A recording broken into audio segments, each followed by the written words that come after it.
สวัสดีครับพวกผมณรงค์ชาแนลทุกคนคลิปนี้มาเอาบรรยากาศข้างนอกนะครับคลิปนี้นะผมจะพาทุกคนมาฟังผู้นำของสปป.ลาวนะครับเขาเนี่ยได้เคยพูดว่ายังไงบ้างนะครับรู้ไหมว่ามันผ่านมากี่ปีแล้วนะครับมันผ่านมาก็ 2-3 ปีนะสปป.ลาวเนี่ยก็ยังไม่มีความคืบหน้าที่จะพัฒนาบ้านเมืองพัฒนาหนทางให้กับประชาชนเลยครับคือมันขัดกับสิ่งที่พูดมันขัดกับสิ่งที่ผู้นำหลายๆคนที่สปป.ลาวเนี่ยพูดแบบเหมือนพูดดูดีอ่ะแต่การกระทำเนี่ยมันไปคนละฝากเลยนะครับทุกคนนั่นแหละครับทุกคนคลิปนี้ผมจะมาย้อนฟังนะผู้นำของสปป.ลาวเขาได้พูดเกี่ยวกับประเทศตัวเองว่ายังไงบ้างทุกคนนะเดี๋ยวเรามาฟังกันเลยนะครับหาทั้งหมดเป็นปัญหาของชาติพอรัฐบาลราชอาณาจักรลาวพักทินนี่โบแมนตั้งขึ้นใหม่แตกบ้านผ่านเมืองมาตั้งแต่ดนแต่ว่าเขาแตกต่างจับความสามัคคีเข้ากันบ่ได้ข้าพเจ้าเป็นยังจึงมาอยู่ในคณะรัฐบาลราชอาณาจักรลาวพักทินพอรัฐบาลราชอาณาจักรลาวเนี่ยเป็นเจ้าของสัญญา18 ข้อที่ได้เส้นระหว่างรัฐบาลผสมลาวผสมเรียงกันและฝ่ายพรรคประชาชนปฏิวัติลาวมาทีลักเอาโกงเอาพวกท่านต้องเข้าใจเรื่องทุ่งเด้อทุ่งกาเดือนบ่แม่นทุ่งซาดไหนทุ่งกาเดือนแม่นทุ่งพรรคประชาชนปฏิวัติลาวในเมื่อเขายึดเขาขี่ลักเวลาเขาเข้ามานะเขาใส่ทุ่งตัวนี้ขึ้นอันนี้มันทุ่งสร้าง3 หัวมันทุ่งซาดลาวเลยทุ่งอันนั้นมันทุ่งแก้วที่แต้มให้ต่อสู่ได้ป่าในเวลานั้นพอจะสั้นข้าพเจ้าเองจึงห้องขอว่าให้พวกท่านสำนึกตัวเองและเข้าใจตัวเองว่าเวลานี่พวกเขาสิตายไปละล่าบอลหรือว่าสิฝากยังไปให้ลูกหลานหรือว่าสิให้นโยบายแก้วมาขาคนตั้งแต่อายุ40 ปีตายไปข่าวว่าแบบนี้บางคนบอกโอ้ยสิมาขาได้เขาอยู่เวียงจันทร์เนี่ยคนพวกนั้นคือบ่ตายทานไปเบิ่งโลดว่าคนอายุ40 ปีอยู่เมืองลาวนี่น้อยที่สุดเดี๋ยวนี้น้อยที่สุดแต่ป่าเนี่ยก็เบื่อนายแล้วเพราะลูกตัวเองเป็นกินยาบ้ามืออึดกว่าอยากเลยอันนี้แหละมันบาปกรรมบาปกรรมครับบาปกรรมมีเอกสารครับเจ้าขอบอกอยู่บนว่าพวกมือนี่เนี่ยพวกเขาเนี่ยกลายเป็นเหยื่อกรรมลมของคนลาวที่คนมีเงินเป็นยังจึงบอกในนี่ตัวจริงพี่น้องลาวเขาเมื่อยามบ้านส่วนลงหลายมันไปเที่ยวลินสาวน้อยไปทำลายคนลาวด้วยกันแทนที่กับเมื่อบ้านจะไปซิดไปสอนให้เขาหู้ท่าแท้ของพรรคลาวแดงดำเนินการบริหารประเทศเป็นแนวใดคำที่ว่าภาษาชนลาวถูกยากลำบากแท้ต้องขายตัวเลี้ยงซีบบ่เป็นผักเบิ่งแยงและก็ขายของเก่าพ่อแม่ที่แบงให้มาตั้งแต่มือเกิดอันนี้พรรคเลยรัฐลาวแดงขึ้นจากไหนและให้เขาลุกขึ้นต่อสู้และเทียบให้เห็นว่าคนลาวอพยพไปอยู่ต่างประเทศเวลานี่แมนตะกี้เขาบ่มีเงินเป็นตะกี้เดียวแต่ปัจจุบันนี่เขามาพึงรับแข่งรับขาของเขาต่อสู้ในการทำมาหากินจนมีชีวิตดีขึ้นอ่ะส่งซ่อนทั้งในยังบ่เหลือนะเพราะไทยมันดึงออกหมดอันนี้คงเจ็บแสบมันยังหลงเกี่ยวอะไรกันบัดมาฮอดพี่ประเทศอเมริกาได้ให้ส่งซ่อนใส่ขึ้นและเสือซ่อนใส่ขึ้นแล้วลืมเลยอันนั้นในเงินได้คำเลยเมาแต่แนวเดียวจะวันนักร้องไทยมาแล้วไปเต้นยกแยกเท่านั้นกินเงินคำกับมีพอใส่พวกเจ้าสิมาขอข่อยในใดพวกเจ้าอยู่บ้านพระนาเพื่อนกับบริซื้อเขากับบริซื้อเฮ็ดไทยเฮ็ดหน้ากินเองพวกข่อยนี่บ่มีไห้มีหน้าพวกข่อยยังอยู่ได้เลี้ยงลูกเลี้ยงเต้ามีความเจริญได้แล้วมาขอเงินอยู่นี่ได้ยังไงอันนี้จึงอยากให้พ่อแม่พี่น้องผู้มื้อนี้ครับเจ้าเองว่าเท่านี้เพราะว่าเวลามันสั้นถ้าอยากผู้ความลับน้ำกันแท้ๆแหละขอเชิญพี่น้องนะหันหน้าเขามาหากันมีความลับด้วยแล้วมาปรึกษาหารือกันมาซอยกันอย่าไปตกเล่ห์กลของศัตรูอยู่บนว่าเมืองลาวเจริญแล้วโอเคเมืองลาวเจริญหันมันโบแมนคนลาวอยู่ภายในประเทศสร้างดอกมันเป็นเงินพวกเขาฝากไปพี่น้องนี่แหละพวกเพื่อนพวกซ่านอยู่หันแล้วก็แม่นเท่าแก่เจ๊กเท่าแก่แก้วเท่าแก่ยังลงทุนอยู่หันดินคดหาทั้งหมดเป็นปัญหาเป็นไงทุกคนได้ฟังแล้วรู้สึกไงบ้างนะนี่เป็นคลิปตั้งแต่2022 23 24 25ผ่านมา3 ปีทุกคนดูถนนหนทางเลยมันก็ยังเหมือนเดิมมันสมไหมที่ เพื่อนบ้านของเราพากันเข้ามาทำงานที่ประเทศไทย เพราะทุกวันนี้มันขัดกับคำพูดของเวลาเขาเข้าสภาขึ้นสภาอะไรก็มันจะขัดกับคำพูดลาวจะเลื่อนแล้วลาวจะเลื่อนแล้วลาวจะเลื่อนแล้วมันจะเลื่อนมองใดพ่อใหญ่เนี่ยที่มาพูดเนี่ยก็คือดูเหมือนแกมาระบายความในใจนะ มาระบายความในใจนะคือไม่ได้มาอภิปรายให้พี่น้องได้ฟังกันดูแผ่นกระดาษเต็มไปหมดเลยนะครับเป็นไงบ้างทุกคนได้ฟังแล้วทุกคนรู้สึกยังไงแล้วก็มาบอกว่าอะไรไทยก็ดึงออกหมดเอาไม่ดึงออกหมดได้ไงล่ะครับก็พวกท่านไม่มีทุนไงครับขนาดเขื่อนพวกคุณมีภูเขาสูงใหญ่ธรรมชาติก็เยอะตั้งแยะแต่ว่าก็ปล่อยให้ต่างชาติเขามาลงทุนพวกคุณเป็นแค่ทุนเล็กๆเหมือนที่ลุงผู้เฒ่าว่าให้ฟังได้พูดทุกคนต่างชาติเข้าไปลงทุนกันหมดเลยทุกวันนี้ก็เห็นไหมล่ะแผ่นดินของพวกท่านเนี่ยไปเป็นของ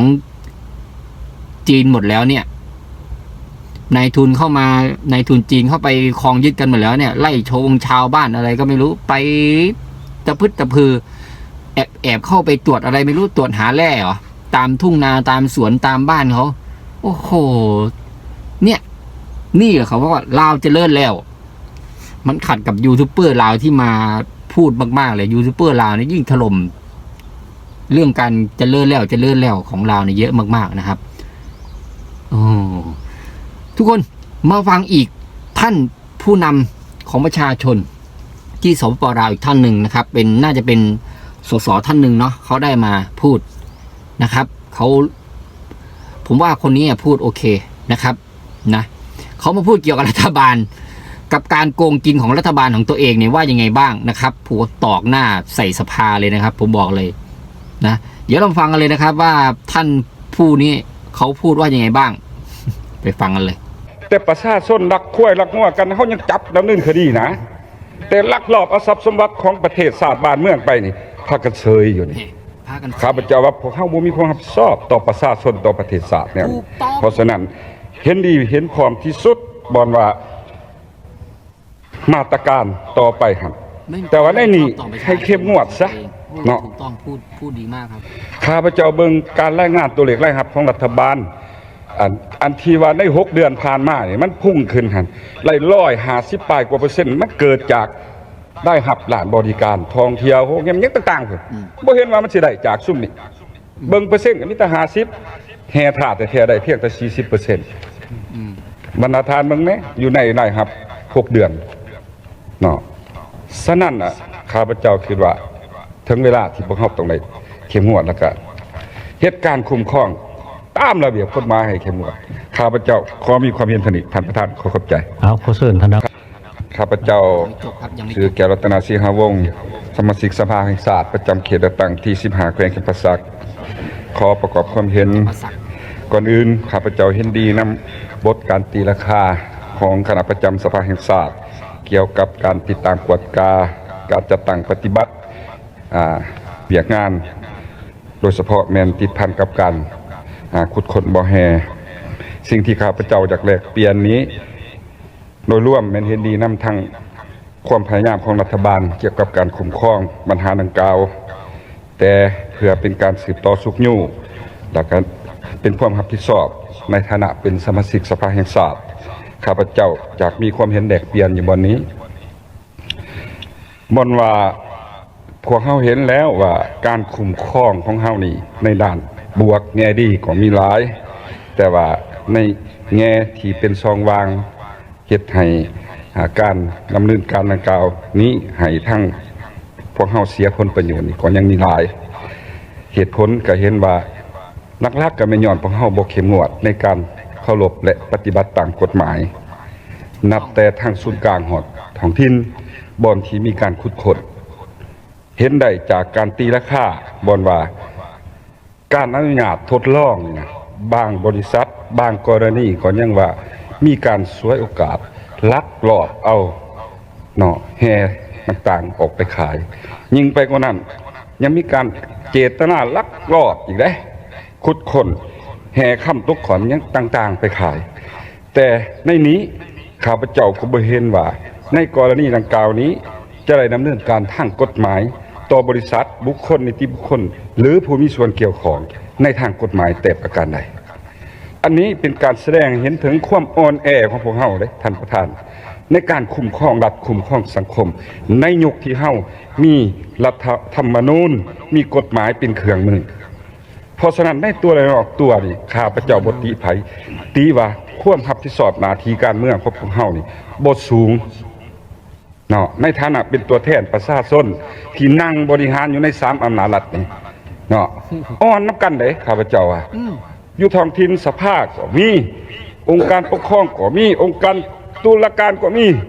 แต่เห็นแล้วเป็นยังบ่พร้อมพากันปฏิบัติเอามาอ่านสู่กันฟังอยู่สภาในอ่อนแบบนี้นี่ข้าพเจ้าว่าได้อ้ายประชาชนเด้เพราะเฮามานั่งอยู่นี่เป็นตัวแทนประชาชนทั้งหมดใน3อำนาจแต่บ่พากันเฮ็ดเพราะฉะนั้นข้าพเจ้าจึงแลกเปลี่ยนว่าต่อไปนี้บ่ควรให้มีอีกลักลอบแต่ประชาชนลักข้วยลักงัวกันเฮายังจับดำเนินคดีนะแต่ลักลอบเอาทรัพย์สมบัติของประเทศชาติบ้านเมืองไปนี่พากันเฉยอยู่นี่ข้าพเจ้าว่าพวกเฮาบ่มีความรับผิดชอบต่อประชาชนต่อประเทศชาติแนวนี้เพราะฉะนั้นเห็นดีเห็นพร้อมที่สุดบ่อนว่ามาตรการต่อไปหั่น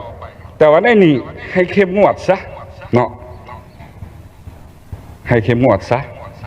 เบิ่งตัวเลขที่รัฐบาลรายงานรายรับนี่มันโต้นกันได้เนาะข้าพเจ้าก็บ่จื้อแต่ก็ได้อ่านเห็นอยู่ว่ามันบ่คุ้มค่าแต่ว่านั่นนี่อยากให้นิ่งใส่ผู้ละเมิดนี่นะเนาะสิว่าให้เศร้าก็ยากอยู่เพราะว่าเฮาได้ญาติเนียงการลงทุนมาแล้ว แต่ขอให้คุ้มครองให้มันเด็ดขาดต่อเป้าหมายผู้ละเมิดผู้เฮ็ดบ่ถูกนี่ก็ให้เสมอภาพต่อหน้ากฎหมายเนาะ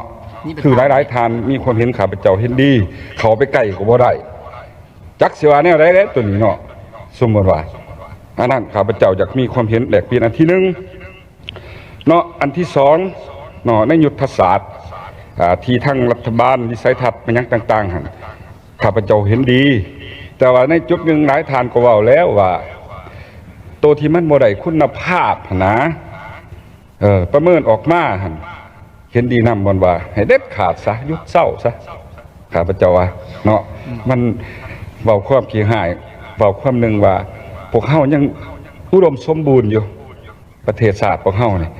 มันบ่ทันสุกงอมดอกว่าเฮ็ดแนวใดพวกเฮาต้องหารายรับนำอันนี้เป็นหลักบ่ข้าพเจ้าเบิ่งการรายงานตัวเลขรายรับของรัฐบาลอันที่ว่าใน6เดือนผ่านมานี่มันพุ่งขึ้นหั่น150ปลายกว่าเปอร์เซ็นต์มันเกิดจาก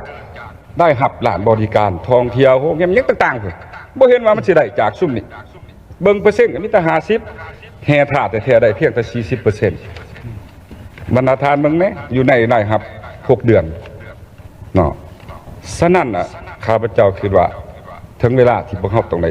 เข้มงวดแล้วก็เฮ็ดการคุ้มครองตามระเบียบกฎหมายให้เข้มงวดข้าพเจ้าขอมีความเห็นเท่านี้นี่แหละครับชอบตรงนี้มากเลยประชาชนรักมั่วรักคุ้ยกันพากันจับแล้วก็มีซุ้มเหมือนว่ามีพวกมีอำนาจลูกหลานของลูกของรัฐของผู้นำพากันขโมยของประเทศชาติอะไรไปคงไปขายก็ไม่มีอะไรดำเนินคดีตามกฎหมายเลยคือปล่อยปละละเลยประมาณนั้นนะครับทุกคนแต่ประชาชนรักไก่รักวัวรักควายไปขายนี่รีบจับประมาณนั้นนะทุกคนเป็นยังไงบ้างทุกคนได้ฟังแล้วก็โอเคนะท่านพูดดีนะครับสุดยอดมากๆนะทำไมไม่มีผู้นำแบบนี้ไปเป็นผู้นำสปลาวดีกว่าท่านอยากให้มีแนวคิดแบบนี้กันทุกคนผมว่าประเทศลาวสปลาวเจริญแน่ๆนะครับทุกคนโอเคครับทุกคนเป็นไงบ้างได้ฟังแล้วรู้สึกไงสามารถคอมเมนต์กันได้เลยนะ ถ้าใครชอบก็อย่าลืมฝากกด Subscribe กดไลค์กดแชร์ให้ช่องผมลงชาแนลด้วยนะครับไว้เจอกันใหม่ในคลิปหน้าสวัสดีครับเล่าจะเลิศแล้วจะเลิศแล้วจะเลิศคัก